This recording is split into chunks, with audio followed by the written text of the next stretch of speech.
आदरणीय अध्यक्ष जी,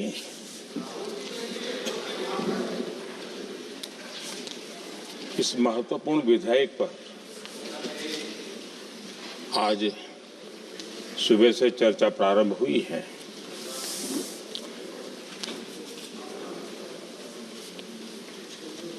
काफी साथी यहाँ से भी जिन मुद्दों को स्पर्श किया गया है उसको तथ्य से और तर्क से सदन को जरूर जानकारी देंगे और इसलिए मैं उन विषयों में जाना नहीं चाहता। आदरणीय अध्यक्ष जी, राष्ट्र के जीवन में कुछ महत्वपूर्ण पल आते हैं और उस समय की समाज की मनस्थिति और नेतृत्व की क्षमता उस पल को कैप्चर करके एक राष्ट्र की अमानत बना देती है, एक मजबूत धरोहर तैयार कर देती है। मैं समझता हूं कि भारत के संसदीय लोकतंत्र के इतिहास में ये वैसे ही पल है। आवश्यकता तो ये थी कि 25-30 साल पहले जब से विचार सामने आया, आवश्यकता महसूस हुई, हम इसको लागू कर देते और हम आज उसको काफी परिपक्वता तक पहुंचा देते हैं और आवश्यकता के अनुसार उसमें समय समय पर सुधार भी होते हैं और यही तो लोकतंत्र की ब्यूटी होती है।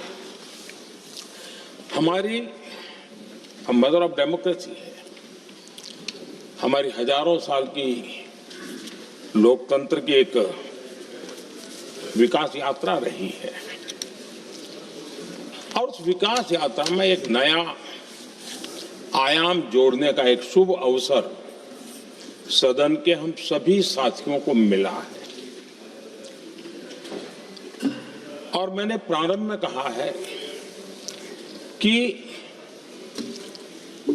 हम सब भाग्यवान हैं कि हमें ऐसे महत्वपूर्ण और देश की आधी आबादी को इस राष्ट्र निर्माण की नीति निर्धारण प्रक्रिया में हिस्सेदार बनाने का सौभाग्य मिल रहा है।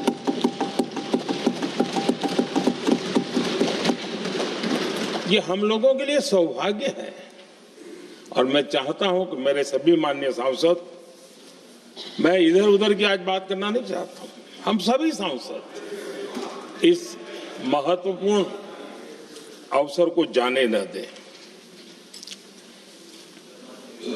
हम भारतीय सब मिल करके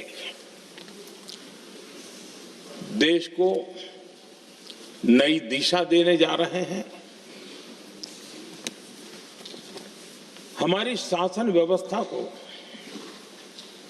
संवेदनशीलता से भरने का एक सार्थक प्रयास करने के लिए जा रहे हैं और मुझे विश्वास है कि इस मंथन से जो अमृत निकलेगा वो देश की राजनीति की भी उसके रूप स्वरूप को तो तय करने ही करने वाला है, लेकिन ये देश की दिशा और दशा भी तय करने वाला है। इतने महत्वपूर्ण मोड़ पर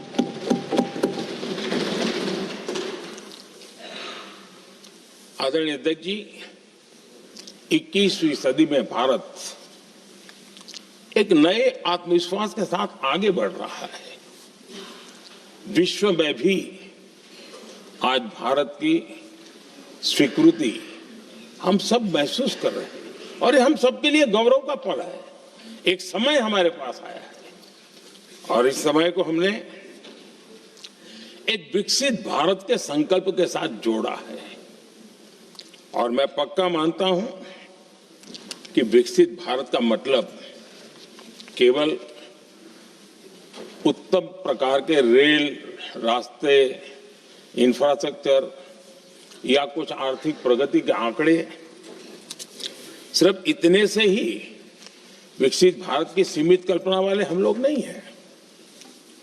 हम चाहते हैं कि विकसित भारत जिसके नीति निर्धारण में साच अर्थ में सबका साथ सबका विकास का मंत्र समाहित हो, देश की 50% जनसंख्या नीति निर्धारण का हिस्सा बने, ये समय की मांग है। हम पहले ही देरी कर चुके हैं, कारण कोई भी होंगे, जिम्मेवार कोई भी होंगे, लेकिन इस सच्चाई को हमें स्वीकार करना होगा कि जब हम अकेले मिलते हैं तब मानते हैं हाँ यार, लेकिन जब सामूहिक रूप से मिलते हैं, मुझे याद है कि जैसे इसकी प्रक्रिया चली थी, सभी दलों से मिलना हुआ है, एक दल को छोड़ करके जिन जिन से मिलना हुआ है, हर एक ने सैद्धांतिक विरोध नहीं किया है। बाद में जाकर के जो कुछ भी हुआ होगा, राजनीतिक दिशा पकड़ी जा रही है, लेकिन जो राजनीतिक दिशा में ही सोचते हैं, मैं उनको भी एडवाइज करना चाहूंगा, एक मित्र के रूप में एडवाइज करता हूं और सबको काम आएगी। हमारे देश में जब से विमेन रिजर्वेशन को लेकर के चर्चा हुई है और उसके बाद जब जब चुनाव आया है, हर चुनाव में महिलाओं को मिलने वाले इस अधिकार का जिसने विरोध किया है, जिसने विरोध किया है, देश की महिलाओं ने उन्हें माफ नहीं किया है। उनका हाल बुरे से बुरा किया है। लेकिन ये भी देखिए कि 24 के चुनाव में ऐसा नहीं हुआ। क्यों नहीं हुआ? ये इसलिए नहीं हुआ कि 24 में सबने सहमति इसको पारित किया, तो ये विषय ही नहीं रहा। किसी के पक्ष में पॉलिटिकल फायदा नहीं हुआ, किसी का नुकसान भी नहीं हुआ। सहज रूप से जो मुद्दे थे, उन मुद्दों के आधार पर चुनाव लड़ा, क्योंकि 24 में सब साथ में थे। कुछ लोग यहां है, कुछ लोग नहीं है, लेकिन सब साथ में थे।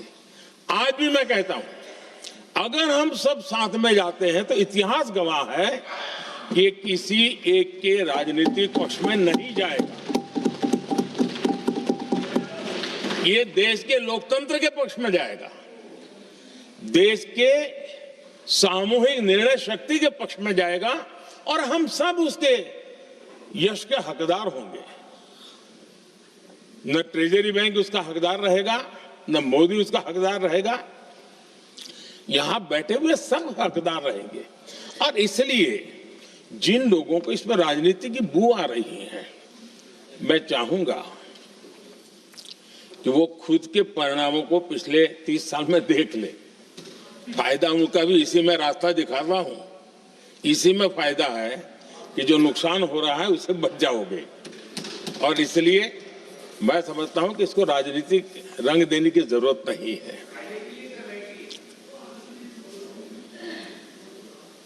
आदरणीय अध्यक्ष जी, मुझे याद है तब तो मैं शासकीय व्यवस्था की राजनीति में नहीं था, मैं एक संगठन के कार्यकर्ता के नाते काम करता था। उस समय एक चर्चा सुनने को मिलती थी गलियारों में कि देखिए ये कैसे लोग हैं,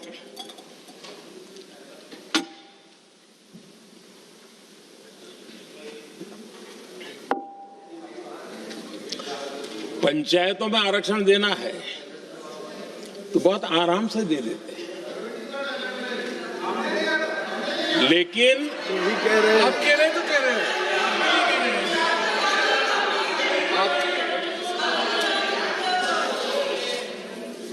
पंचायतों में आरक्षण देना है तो आराम से देते हैं, क्योंकि उसमें उनको खुद का पद जाने का डर नहीं लगता है। उसको लगता है हम सुरक्षित यार वहां दे दो।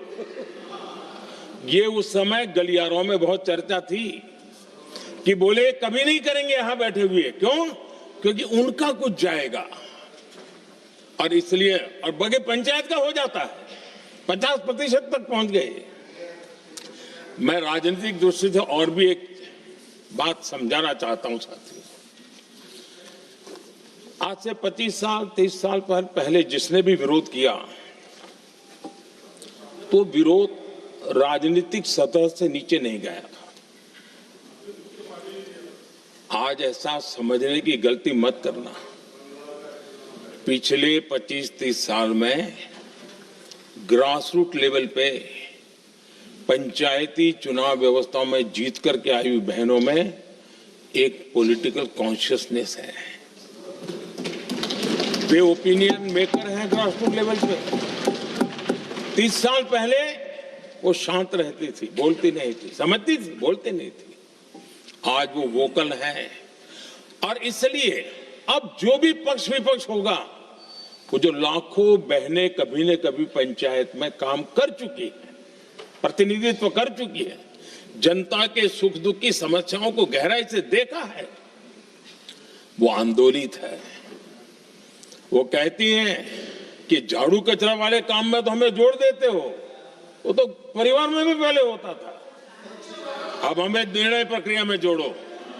और निर्णय प्रक्रियाएं विधानसभा में और पार्लियामेंट में होती है।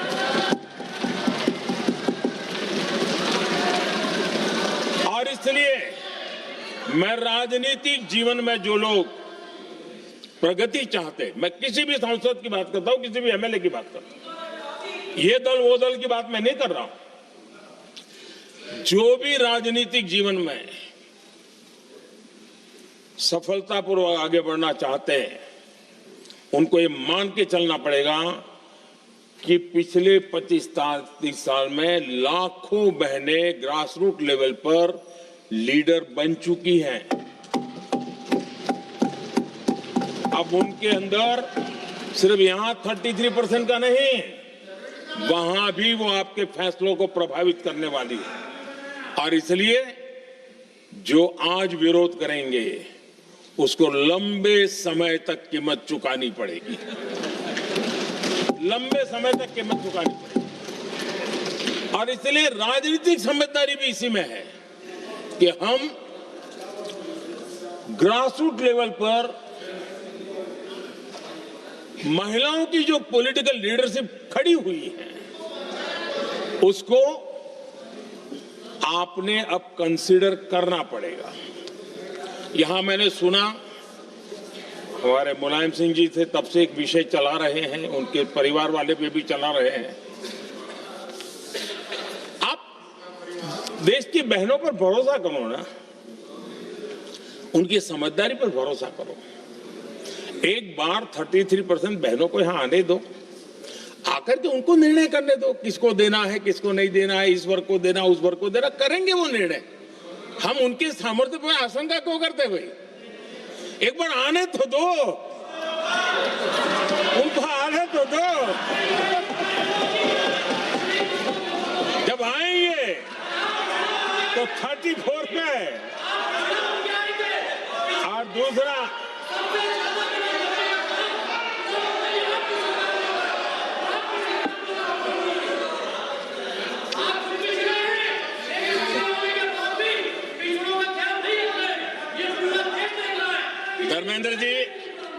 धर्मेंद्र जी, मैं आपका बहुत आभारी हूं कि आपने मेरी पहचान करा दी।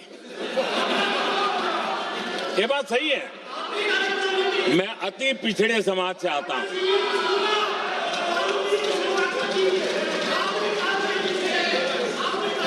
धर्मेंद्र जी, मैं आपका बहुत आभारी हूं, और अखिलेश जी मेरे मित्र हैं तो कभी कभी मदद कर देते हैं।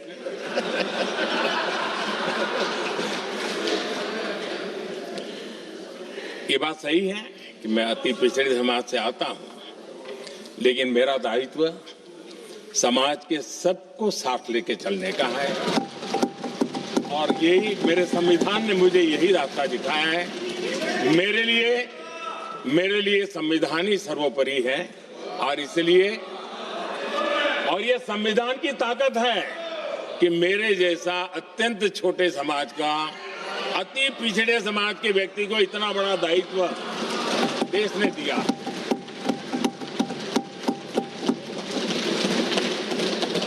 और इसलिए मैं तो देशवासियों का ऋणी हूं और मैं तो संविधान निर्माताओं का ऋणी हूं कि जिसके कारण आज मैं यहां हूं।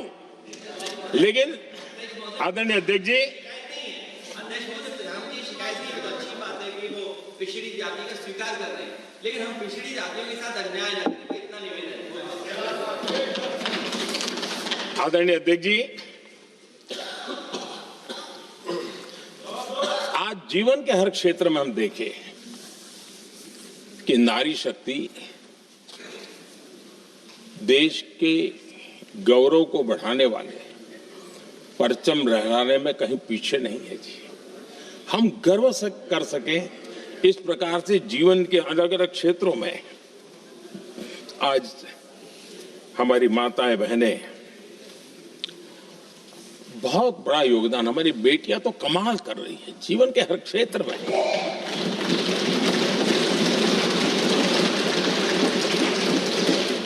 इतना बड़ा सामर्थ्य, उसको हम हिस्सेदारी से रोकने के लिए क्यों इतनी ताकत खपा रहे हैं जी? उनके जुड़ने से सामर्थ्य बढ़ने वाला है। और इसलिए मैं आज अपील करने आया हूं आपके पास कि इसको राजनीति के तराजू से मत तोलिए। ये राष्ट्रहित का निर्णय है।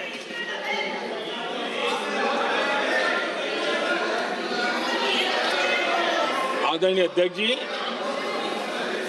आज का हमारे सामने अवसर एक साथ बैठ करके एक दिशा में सोच करके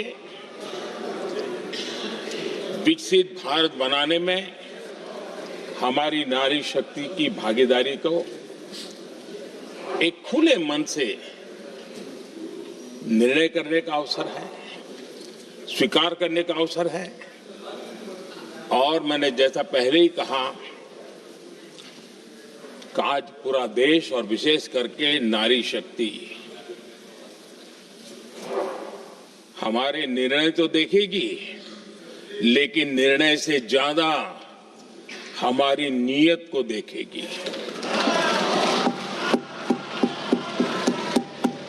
और इसलिए हमारी नीयत की खोट देश की नारी शक्ति कभी माफ नहीं करेगी।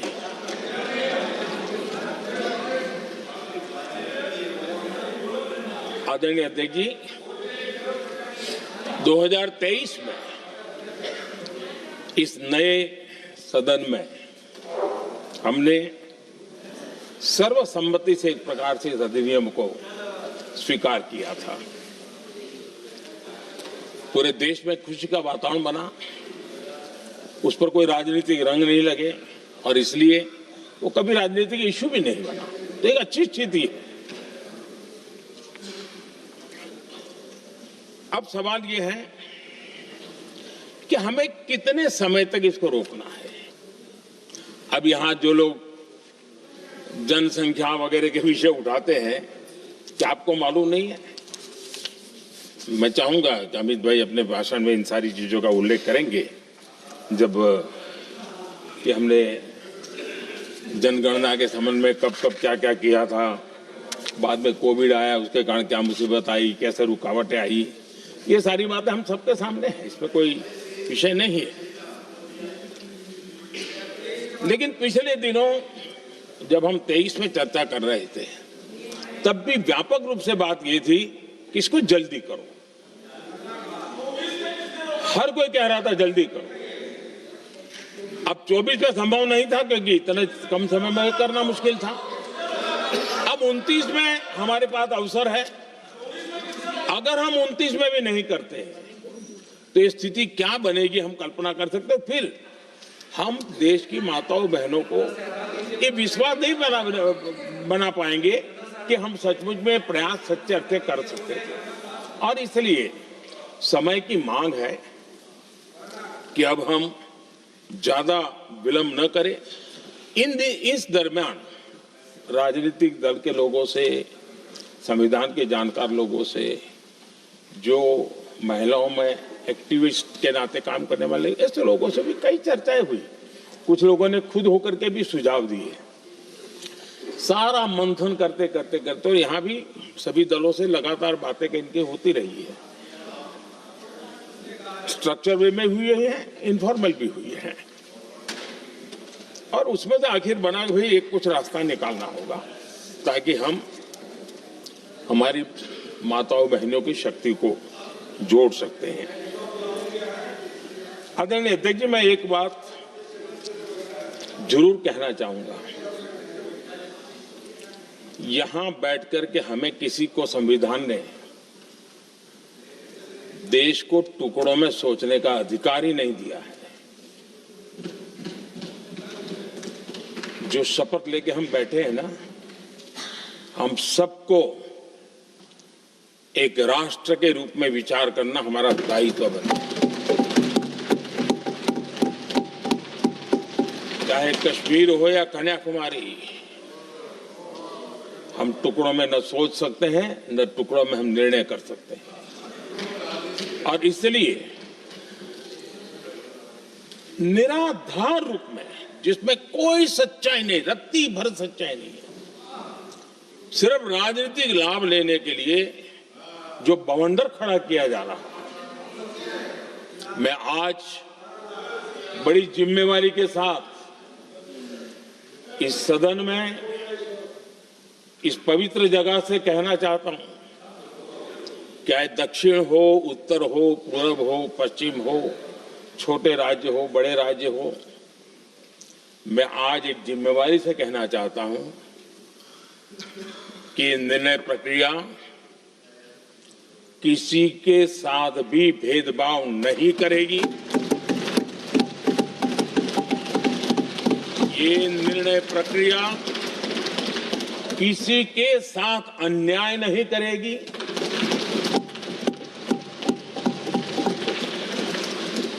भूतकाल में जो सरकारें रही और जिनके कालखंड में जो परिसीमन हुआ और जो अनुपात उस समय से चला आ रहा है, उस अनुपात में भी कोई बदलाव नहीं होगा और वृद्धि भी उसी अनुपात में होगी।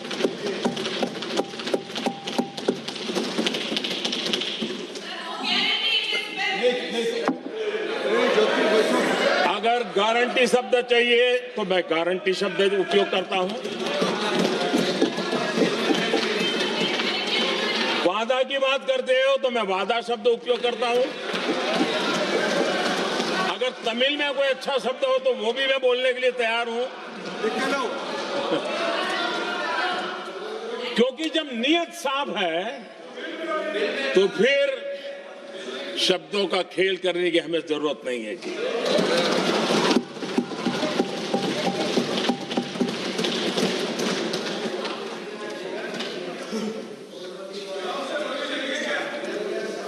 आदरणीय अध्यक्ष जी, मैं आज सदन के सभी साथियों को ये भी कहना चाहता हूं कि साथियों, हम भ्रम में न रहे।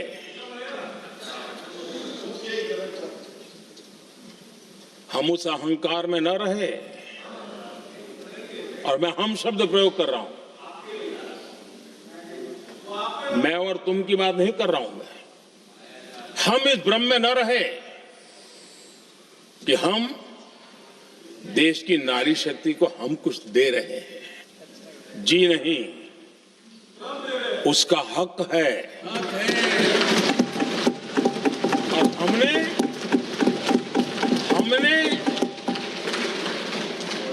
कई दशकों से उसको रोका हुआ है। आज उसका प्रायश्चित करके हमें उस पाप में से मुक्ति पाने का यह अवसर है।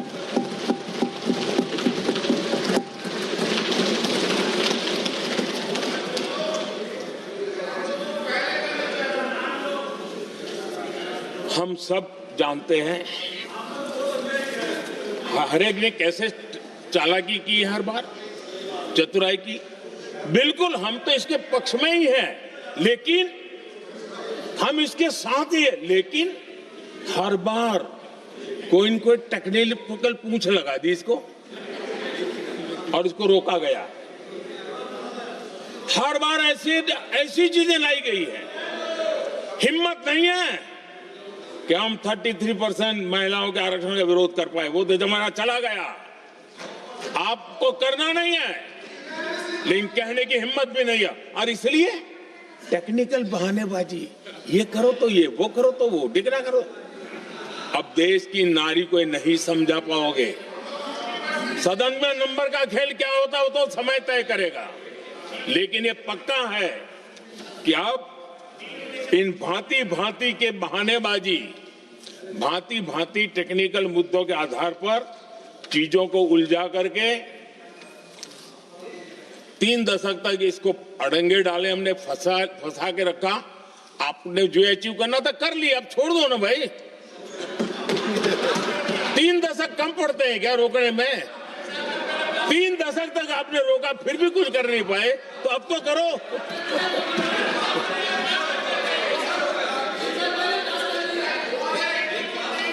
आदरणीय अध्यक्ष जी,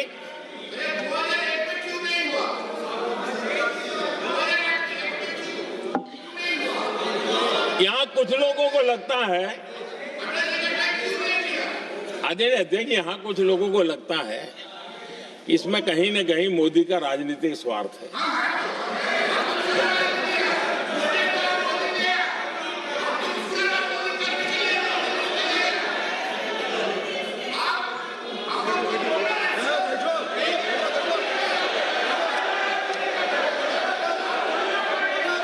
अरे भाई, इनको बोलने दीजिए। वहां पर बेचारे के मुंह पे ताला लगा हुआ है, बहुत बगल में कोई बोलने नहीं देता उसको।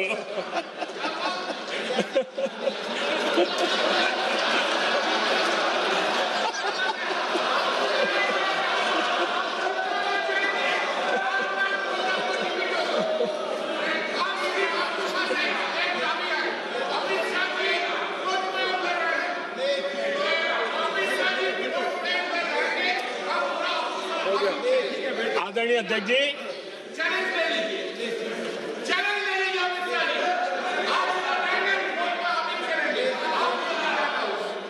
आदरणीय अध्यक्ष जी,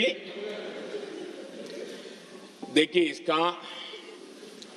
अगर विरोध करेंगे तो स्वाभाविक है कि राजनीतिक लाभ मुझे होगा, लेकिन साथ चलेंगे तो किसी को भी नहीं होगा। ये लिख के रखो, किसी को नहीं रहेगा, क्योंकि फिर अलग पहलू हो जाता है, फिर किसी को फायदा नहीं होता। और इसलिए हमें क्रेडिट नहीं चाहिए। जैसे ये पारित हो जाए, मैं कल एडवर्टाइजमेंट दे करके सबका धन्यवाद करने के लिए तैयार हूं, सबकी फोटो छपवाने के लिए तैयार हूं। क्रेडिट आप ले लो, चलो। क्रेडिट की चिंता है क्या है जी? ले लो ना क्रेडिट। आपको जिसकी फोटो छपवानी है सरकारी खर्चे से हम करवा देंगे।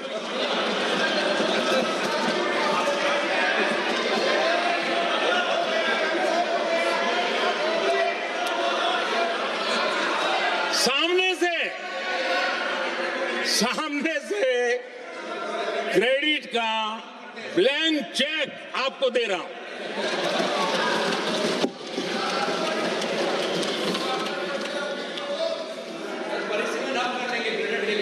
आदरणीय अध्यक्ष जी, हमारी संसदीय लोकतंत्र में महिलाओं की भागीदारी ये सिर्फ आंकड़ों का खेल या एक लोकतांत्रिक व्यवस्था में सुधार इतना सीमित नहीं है। लोकतंत्र की जननी के रूप में, मदर ऑफ डेमोक्रेसी के रूप में ये निर्णय भारत का कमिटमेंट है, ये सांस्कृतिक कमिटमेंट है।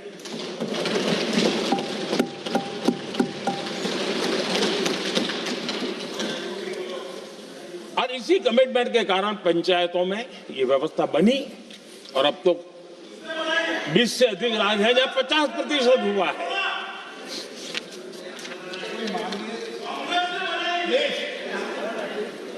और हमने अनुभव किया है, मुझे लंबे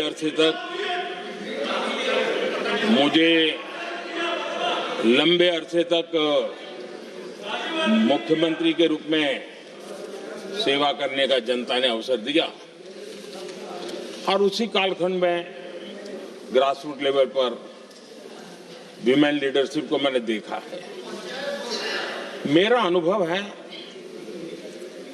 कि संवेदनशीलता के साथ समस्याओं के समाधान में उनका कमिटमेंट बहुत ही परिणामकारी रहते थे, विकास की यात्रा को गति देने में रहते थे। और उस अनुभव के आधार पर मैं कहता हूं कि इस सदन में उनकी आवाज नई शक्ति बनेगी, नई सोच जुड़ेगी, देश की दिशा में एक संवेदनशीलता जुड़ेगी। तथ्य और तर्क के आधारों पर अनुभव जब जुड़ता है तब मैं समझता हूं उसका सामर्थ्य अनेक गुना बढ़ जाता है और सदन कितना समृद्ध हो।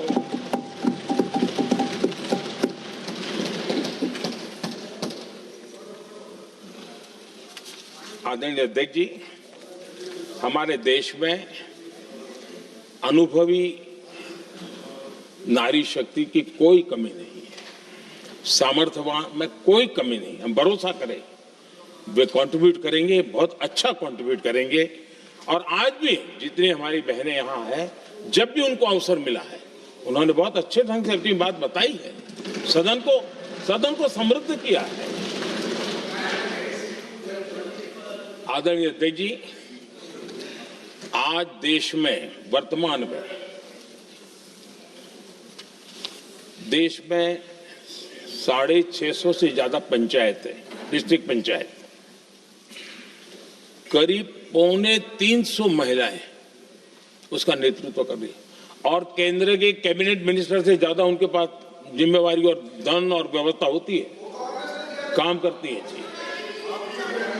करीब 6700 ब्लॉक पंचायतों में 2700 से अधिक ब्लॉक पंचायत ऐसी हैं जिसका नेतृत्व महिलाओं के हाथ में।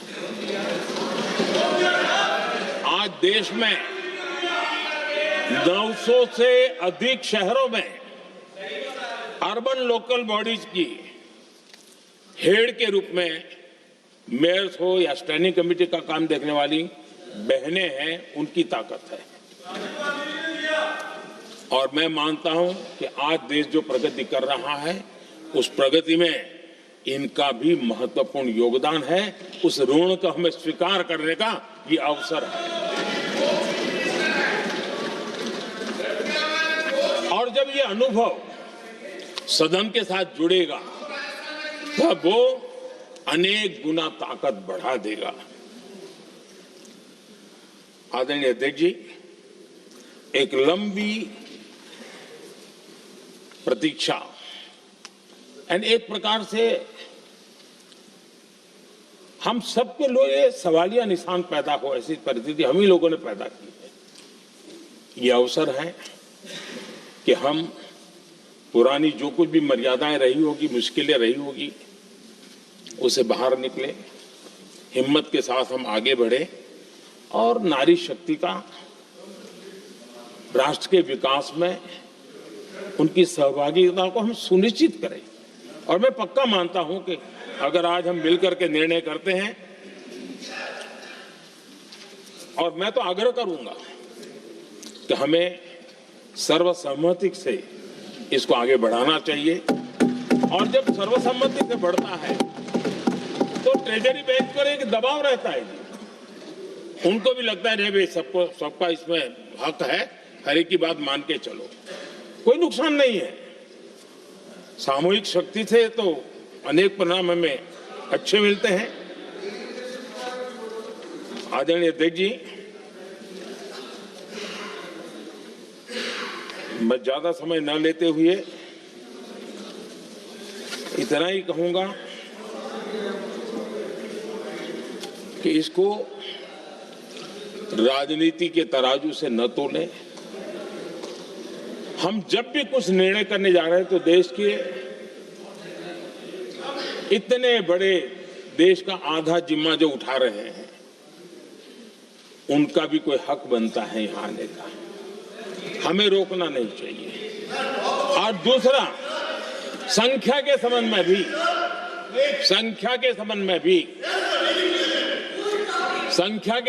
भी एक मत पहले से बनता आया था, चर्चा थी कि साहब ये जो है इनका कम मत करो, अधिक कर दो तो जल्दी हो जाएगा। वो अधिक वाला विषय वो आया है कि चलो भाई पैसे जो संख्या थी 33% और बढ़ा दो, ताकि किसी को ऐसा ना लगे कि मेरा हक चला गया। एक नई शक्ति जुड़ेगी, अतिरिक्त शक्ति जुड़ेगी। और अब सदन की रचना भी तो अब पहले से हमने सोच कर रखा है, जगह तो बना ली है। और आदरणीय अध्यक्ष जी, मैं लाइटर में मैं जरूर कहना चाहूंगा, हर एक के अपने राजनीतिक कारण होते हैं और पराजय का डर जरा हैरान करने वाला होता है, लेकिन अपने यहाँ जब कोई भी शुभ काम होता है उसको नजर न लग जाए, इसलिए काला टीका लगाने की परंपरा है। मैं आपका धन्यवाद करता हूं काला टीका लगाने के लिए। बहुत बहुत धन्यवाद।